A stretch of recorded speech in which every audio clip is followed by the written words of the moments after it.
цалингийн төсвөлжийг дотор нь шинжлэх зэрэг хэд хэдэн арга хэмжээнүүдээр нийлээд 2019 онд 720 тэрбум төгрөгийг нэмж тавьж байна.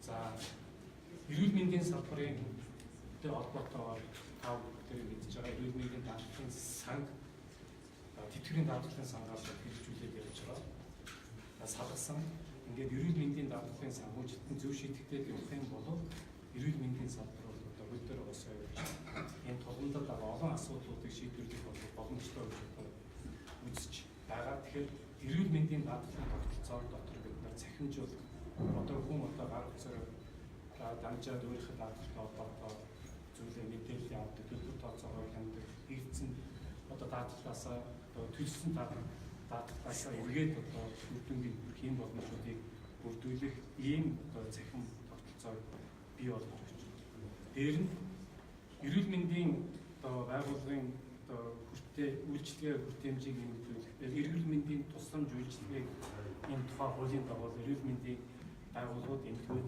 бий дааж эхлэх ийм шаардлагатай байгаа. Тэгэхээр 2019 оны төсөв дээрээс бол туршилтын журмаар 2 эмнэлгийг бол гаргаж байгаа.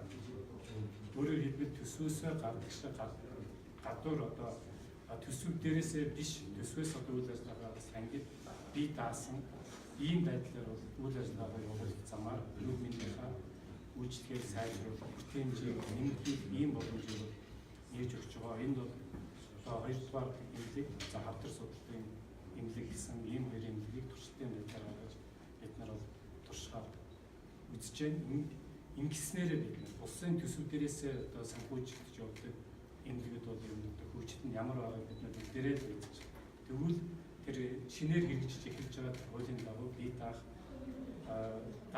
бий дааж одоо хараад бус үйл ажиллагаа явуулах энэ боломжийг нь хангаж өгөх эднээс хоёр эмнэлгийг тусад нь одоо гаргаж байгаа гэдгийг бас тооцож хэлээ. За үүнээс гадна орон нутгийн бий даасан эрх мэдлийг бол нэлээд нэмэгдүүлж өгч байна.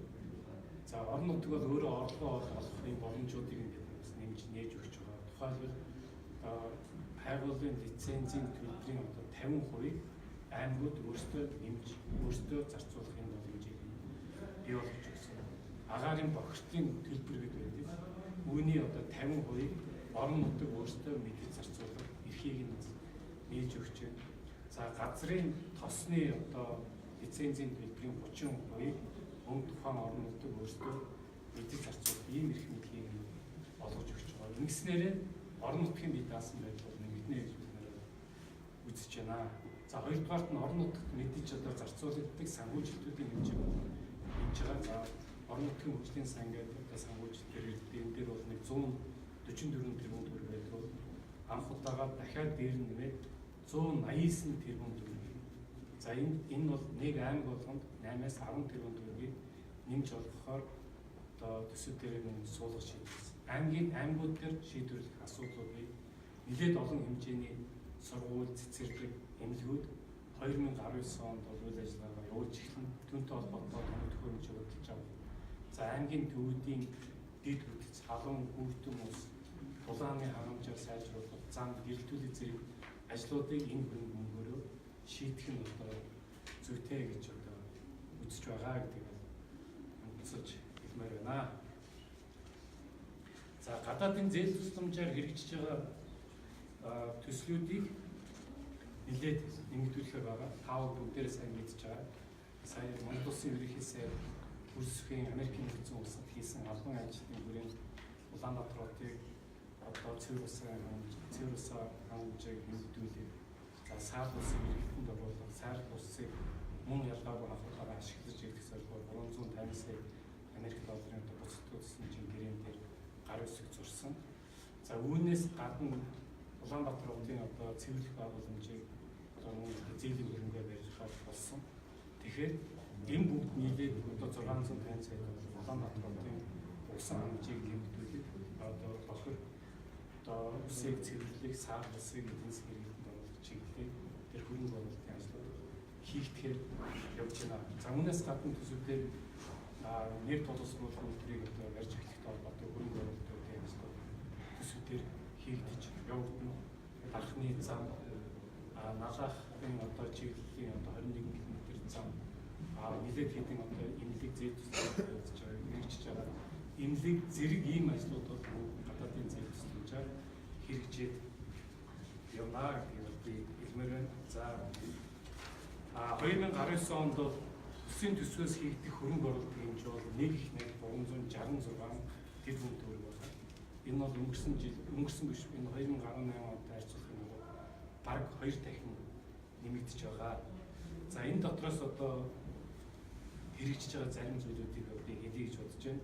2019 онд бол нийтдээ 117 одоо сургууль баригдсан. Үүнээс шинээр 49 сургуулийг барьж эхлэхээр байна. Нийт 143 цэцэрлэг байгаа. Үүнээс 60 нь бол шинээр нийт 34 дотор байрыг бол байна. Үүнээс шинээр 22 дотор байр баригдана. Нийт 62 эмнэлэг төсөвтөр цуглагдж явж байгаа. Үүнээс шинээр бол 32 усан шилжээ дондоо дуусгах юм хэлээ. Нийтдээ 41 спорт зал, үүнээс 27 нийтийн биеийн тэмдэг дэмжих хөгжүүлэх чиглэлийн арга хэмжээтэй нэлээд анхаар одоо тавьж байгаа гэдэг бол яа ингээд 2019 оны төсвийг бол засгийн газар боловсрууллаа. Тэгээ улсын хурлаа бүргэлөө тэгээд одоо хуулийн хугацаанд шийдвэрлэж өгнө гэж байна. Шүүмээр хэлээд асуулт. 19 оны төсвийн хүрээний мэдээлэлээс орлогоо 800 тэрбумаар зарлаа 600 тэрбумаар нэмэгдсэн байна. Эх онд бас өдөрийн үнэ онц мартагс хамтлаг шийдвэрлэж төвшүүлж байгаа. Орлогын төсөөллийг хэр өөрөөр төсөөлөх бодтой төсөөлсөн гэж харж байна. Тэгээд төсвийн алдагдлыг 1.9-ийг ноёлоор тооцсон ба штэ. Энийг хэр зэрэг сайн алдагдлыг бууруулж чадсан гэж үзэж байгаа. Эдийн засгчид бол алдагдал өндөр байна гэсэн шүүмж болж байгаа штэ. 2019 оны дэлхийн эдийн засгийн төлөв байдлыг бид нэлээд сайн мэдсэн. За олон улсын валютын сан бол дэлхийн одоо эдийн засгийн өсөлт ямар байх вэ гэдгийг нэлээд бодож гаргасан. Ингээд дэлхийн эдийн засаг бол 3.9% өснө гэж хэлснээр сая эргэж тооцож үзсэн. За ерхий сайдын ажилтны олон улсын валютын сангийн дээр хийгдсэн үйлчлэлээр сүүлийн үеийн эдийн засгийн өөрчлөлт хандлагын талаар ярилцсан. Ингээд дэлхийн эдийн засгийн өсөлтийг бол 3.7% буюу 4 сарын өмнө тооцож байсан өсөлтийг 0.2 пунктээр булгаснаас гадна одоо Америк хятадын хооронд хийгдэж байгаа худалдааны дайн, за Америк одоо Туркитэй хийгдэж байгаа худалдааны маргаан бус орнуудтай хийгдэж байгаа худалдааны асуудлууд бол тодорхой санхүүгийн салбар тодорхой хэмжээнд эрсдэл хөдөлгөөн бий болох эрсдэл нэмэгдсэн байна гэж үзэж байгаа. Тэгэхээр энэ хүрээндээ бол бидний төсөв бол нэлээд бодож тооцож хийсэн. Төсвийн орлогыг бодиттой байлгах зүйл дээр бид нэлээд анхаарч тооцсон байна. За зэсийн үнэ гэдэг ингээд аваад үзэхдээ бид нэлээд өдрийг 7200-аар тооцож төсвийн хүрээний мэдээлэл дээр оруулж исэн бол энийгээ бид 6250 байгаа. Тэр одоо тооцож арай өөрчилж оруулж ирсэн өгсөн байгаа. Тэгэхээр энэ 2019 оны одоо төлөвлөж байгаа төсвийн орлого нэлээд чанга.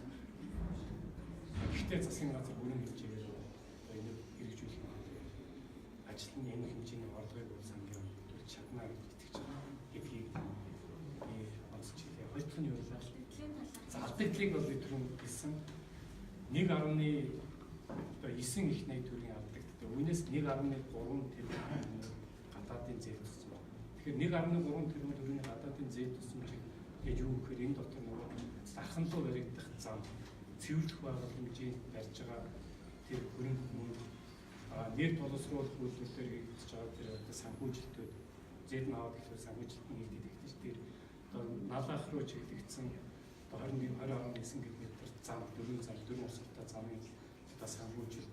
За дээр нь одоо аймгийн төвөөр баригдах дулааны станцуудын зам. Энд одоо аймгийн төвүүдийг Улаанбаатар гэсэн автосан ингээ зээлээр ирж байгаа автосан санхүүжилтүүд зэрэг томоохон төслүүдийн энд бол энэ зээл төслүүдийн дотор орж явдаг. Тэгээд цаана үлдэж байгаа нэг 500 гаруй тэрбум төгрөгийг бид нэр төлөвлөсөн засгийн газрын санхүү мөнгөний хөдөлгөөний оновчтой байлгах замаар Аржины банкны өндөр хүрээтэй зээл авахгүйгээр зохицуулж чадна гэж үзэж байна. Өөрөөр хэлбэл энэ хэмжээний хөрөнгөийг сангийн зохицуулаад одоо менежменттэй өмнө урсгалын менежментийг зөв зохицуулах гэж байна гэж үзэж байна. Хүүхдийн мөнгөнд ямар нэг өөрчлөлт орох уу? Цалин тэтгэврийг одоо цаг хугацааны үед хэдийнээс хэдэн хувиар нэмэх боломж байна гэж өөрчлөлт тооцож өгсөн. За цалин тэтгэвртэй холбоотой зардалт бол 720 тэрбум төгрөгийг бол бид нар төсөвтөө тавьсан. Энэ бол 2019 оны 1 сарын 1-ээс энэ цалин нэмэгдээд явна. Инфляцийн түвшинтэйгээр дээр нь бас цалингийн шатлал дотор бас тодорхой хэмжээний хөдөлгөөн орно. Үүнээс гадна цалингийн нэгдсэн системийг бид нар бас орондоо бий болгож төрийн албан хаагчдыг нэртэй улсдаа цалингийн нэгдсэн системийг төрийн албаны зөвлөлтөд хамтарч боловсруулаад бий болгож эхэллээ. Тэгвэл одоо яг эрүүл мэндийн салбар, боловсролын салбар, төрийн одоо захиргааны байгууллага хичнээн хүн ажиллаж байна. Тэр яам тийм хүмүүсүүд нэртэй улсдаа ажилласан жигтэйгээ туршлах дараа төрийн албаны шалгалт өгсөн хэсэгтээ зэрэг нь бүгдээрээ гараад ирнэ. Хин цалингийн аль шатлал дээрээсээ дээд төрний цалин аваад гарч ирнэ. Тэгэхээр энэ бүх ажлуудыг бол 2019 оны 1 сарын 1-ээс бид нар нэмээд дуунаа гэж тооцсон байгаа. Хүүхдийн мөнгө бол төсөв дээр бол бид нар 80% тооцоод явсан. Тэгээд юуны нийгмийн хамгаалалт хөтөлбөрийн яам бол хүүхдийн мөнгийг авахыг хүссэн одоо хүүхдийн тоогоор энэ санхүүжилтийн гарнаас нэг одоо тооцоо судалгаа нь одоо тусаж байгаа гэж бодож байна. 2019 оноос Монгол банк ипотекийн зээлийг бүртгээс санхүүжилтээс гарч байгаа шүү дээ. Энд дээр төсвүүдээр 19 он хичнээн төгрөгийн санхүүжилтээр ипотекийн зээлийг санхүүжилт. Сайн газар өөрөө. За ипотекийн зээл бол Монгол банкны дээр хэвээр 19 оноос засгийн газар хэрэг шүү. Утааг бууруулахад одоо хичнээн төгрөг. За утааг бууруулахад бол нийтдээ бол 200 орчим тэрбум төгрөг бол төсөв дээр тавигдсан. Үүнээс 45 тэрбум төгрөгөөр бол гэр хороол руу цахилгаан дулааны шугам тавих ажлууд дээр зориулагдсан 45 тэрбум төгрөг тавигдсан. За үүнээс гадна 147 тэрбум төгрөгийг одоо Улаанбаатар хотын утааг бууруулах зориулагдсанаар тавьж байгаа. 2019 оны 5 сарын 15-наас эхлээд Улаанбаатар хот руу түүхийн нөөцийг оруулахгүй шийдвэр гарсан. Ингэхтэй холбоотойгоор одоо сайжруулсан түлшийг нийлүүлэх энэ чиглэлийн ажлууд за утааг бууруулах зорилгоор манд ардын зургуудаас гарч байгаа утааг бууруулах за айл гэрийн яндарнаас гарч байгаа утааг бууруулах зорилгоор нийтдээ 147 тэрбум төгрөг тавигдсан байна. Энэ бол 45 тэрбум төгрөгөөс тусдаа. Захиргааны зардлыг бууруулах боломжийг нь яаж тооцож байна? За дээр нэг зүйл юу гэсэн байна гэж байна. Энэ бол мэдээж чухал зүйлийг ярьж байна. Энэ бол 2019 оны төсөл дээр мэрэгжлийн сургалт үйлдвэрлэлийн төвөдөлд суралцагчдад 100 мянган төгрөгийн одоо тэтгэмж олгохоор ийм сард 100 мянган төгрөгийн тэтгэмж олгохоор төсөл дээр 41 төгрөг. Яагаад вэ? Эдийн засаг өсөлт явагддаг. Ингэхээр мэрэгчлээ ажилтны зах зээл нь эрэлтэн байдаг. Гэтэл яг ажил олгогчийн хувьд тэр шаардлага хангасан одоо боловсон хүчин ажилтан байхгүй байна гэдэг юм зүйл гарч ирж байгаа. Өөрөөр хэлбэл зах зээлийн эрэлт, хөдөлмөрийн зах зээлийн эрэлт нийлүүлэлтэн дээр зөрөө гарч ирсэн. Ийм учраас мэрэгчлийн сургалт үйлдвэрлэлийн төвүүдийг одоо суралцж байгаа сурагчдад сар бүр 100 мянган төгрөгийн тэтгэмж олгох ийм одоо юу оруулж ирсэн. Ингэснээрээ бид нар зөвхөн ихтэй сургуулиуд хуулиуд эргээд мэрэгчтэй ажилтан бэлтгэх. За дээр нь болсон хүчний бодлого дээр бас энэ харьцааг зөв болгох энэ чухал олон болно гэж байгаа. Эдийн засгийн өсөлт цаашаа ингээд нэмэгдэж явах бидний хувьд бол болсон хүчний бэлтгэх ийм шаардлага зайлшгүй байгаа. Тэгэхээр үүнийг гаргаж өгөх одоо бий болгох боломжийг энэ мэрэгжлийн сургалт үйлчлэгийн төвийн мэрэгжлийн сургалт үйлдвэрлэлийн төвүүдтэй суралцагчдаа 100 мянган тэтгэмж олгох шийдвэрнэ гэж бодлоо. Өргөө цацаж оруулахад бол үнэхээр анхаарч байгаа юм байна. Тэр авах ажлын тооцоо нэмэгдэж За би сая түн танилцуулсан. За ингээд төсвийн танилцуулгыг тавьсан. Баярлалаа.